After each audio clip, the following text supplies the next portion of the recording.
श्री रामकृष्ण परमहंस भारत के महानतम संतों में गिने जाते हैं। वे स्वामी विवेकानंद जी के गुरु थे। वे माँ काली के अनन्य भक्त थे और उन्हें देवी के साक्षात दर्शन होते थे। उनके उपदेश समझने में सरल परंतु ज्ञान पूर्ण है।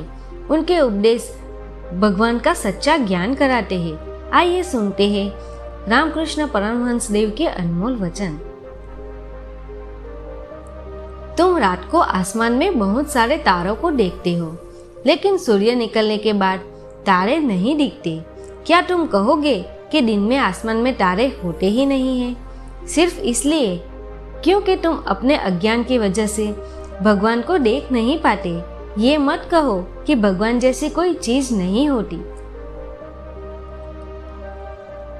जिस प्रकार मिट्टी के खिलौने का हाथी या फल देखने से असली हाथी या फल की याद दिलाते हैं, उसी प्रकार ईश्वर के चित्र और मूर्तियां भी उस परमात्मा की याद दिलाते हैं जो कि सनातन और सर्वव्यापी है। भगवान की कृपा की हवा तो हमेशा ही बह रही है। ये हमारे हाथ में है कि हम अपनी नाव की पाल चढ़ाए और ईश्वरीय कृपा की दिशा में बढ़ जाए। मनुष्य तकिया के कवर जैसा है। एक कवर का रंग लाल है, दूसरे का नीला और तीसरे का रंग काला है, लेकिन सबसे अंदर वही रूई भरी है। यही मनुष्य में भी है। एक सुंदर है, एक बदसूरत है, तीसरा साधु है और चौथा दुष्ट है, लेकिन ईश्वरीय तत्व सबके अंदर है। भगवान सब जगह है, लेकिन हर मनुष्य के रूप में वो तुम्हारे समक्ष ही तो है। प्राणी मात्र को ईश्वर मानते हुए उसकी सेवा करो। यह भगवान की पूजा के समान ही फलदायी है। जरूरी चीज है छत तक पहुंचना। तुम पत्थर की सीढ़ी चढ़कर जा सकते हो, बांस की सीढ़ी से चढ़कर जा सकते हो या रस्सी से भी चढ़कर जा सकते हो। तुम सिर्फ एक बांस की मदद से भी चढ़कर ऊपर तक पहुंच सकते हो। इस तरह भगवान को भी किसी भी मार्ग से प्राप्त किया जा सकता है। सभी धर्म के मार्ग सत्य है।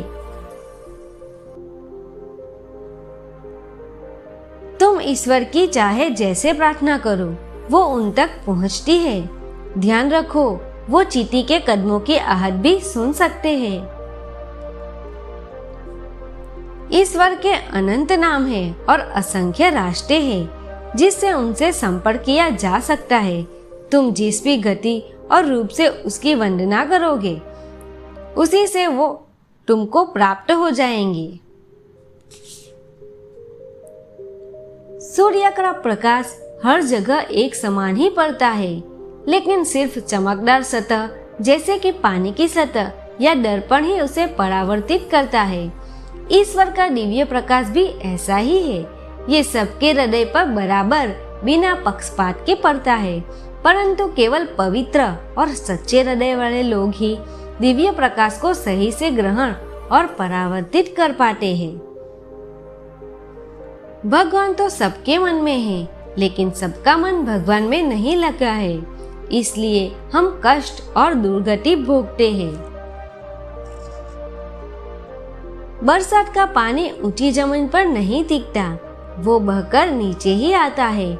जो विनम्र और सच्चे हैं, उन पर ईश्वर की दया बनी रहती है, परंतु अहंकारी और दंभी पर अधिक देर तक नहीं टिक पाती।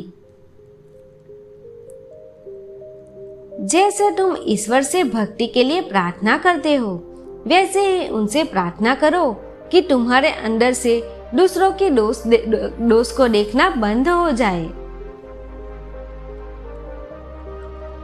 अगर एक बार गोता लगाने से तुम्हें मोती न मिले, तो तुम्हें ये निष्कर्ष नहीं निकालना चाहिए कि समुद्र में रत्न होते ही नहीं।